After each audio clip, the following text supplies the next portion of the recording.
লাআনাল্লাহুল খামরা ওয়া শারিবাহা ওয়া সাকিয়াহা ওয়া বাইআহা ওয়া মুবতাআহা ওয়া আসিরাহা ওয়া মু'তাসিরাহা ওয়া হামিলাহা ওয়াল মাহমুলাতা ইলাইহি ওয়া আকিলু সামানিহা। আল্লাহ রাসূল সাল্লাল্লাহু আলাইহি ওয়াসাল্লাম বলেন, যারা মদ খায়, যারা মদের সঙ্গে থাকে, এমন 10 প্রকারের মানুষের উপর সরাসরি আল্লাহর রাসূল লানত দিয়েছে। নাউজুবিল্লাহ। আল্লাহর রাসূল স্বয়ং যাকে লানত দেয়, এর কি বরকত না অবরকত? কথা কয় না। আল্লাহ রাসূল স্বয়ং যাকে লানত দেয়, এই লোকটার উপর কি আল্লাহর বরকত আসবে না আযাব আসবে? গজব নাজিল হবে। তাহলে এই 10 লোক কারা?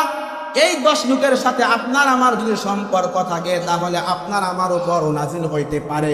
কথা কোন ঠিক কিনা?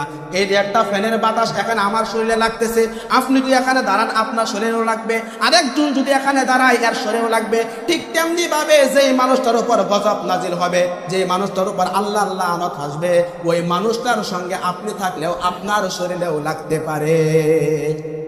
এজন্য আল্লাহ রাসূল সাল্লাল্লাহু আলাইহি ওয়াসাল্লাম বলেন, 1 নাম্বার হচ্ছে মদ গাঁজার উপর লানত, 2 নাম্বার যে খায় তার উপর লানত, 3 নাম্বার যে সরবরাহ করে নিয়ে যায়, ওই যে কয়দিন আগে পিডাইলেন, এত নিয়ে যায়, এত খায় না হয়তো বা নিয়ে আসে, এর উপর আল্লাহর লানত। এরপর হচ্ছে যে বিকৃত করে, এর উপর আল্লাহর লানত। এরপর যে মদ গাঁজা প্রস্তুত করে বানায়, এর উপর আল্লাহর লানত।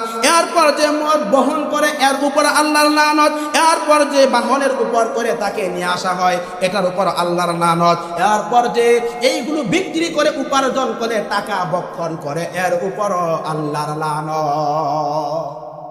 এরকম ভাবে যারা মদ খায়, যারা আনে নেওয়া বেচা করে, ডিলারশিপ করে, সং দেয়, এরকম ভাবে 10 কিসিমের মানুষের উপর সরাসরি আল্লাহ রাসূল লানত দিয়েছে।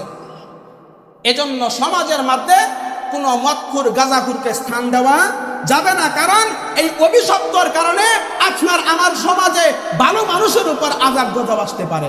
কারণ কখনো আযাব গজব একাকির উপর আসে না, একাকির উপর আসে না। যখন আল্লাহ রাগান্বিত হয়ে যায়, পুরা কওমের উপর কি হয়ে যায়? রাগান্বিত হয়ে যায়, পুরা কওমের উপর না আযাব দিয়ে দেয়। হযরতে মূসা আলাইহিস সালাতু ওয়াস সালাম যখন আল্লাহকে জিজ্ঞাসা করলেন, আল্লাহ অপরাধ করছে একজনে, তুমি পুরা জাতিকে আযাব দিলা কেন? হযরতে মূসা আলাইহিস সালাতু ওয়াস সালাম এক জায়গায় বসে আছে, হঠাৎ করে একটা পিঁপড়া কামড় মারছে। হযরতে মূসা আলাইহিস সালাম রাগান্বিত হইয়া পায়ের নিচে যত পিঁপড়া আছে সবগুলারে ফিসা ফিসা মেরে দিয়েছে। সবগুলারে কি করছে? পিসা পিসা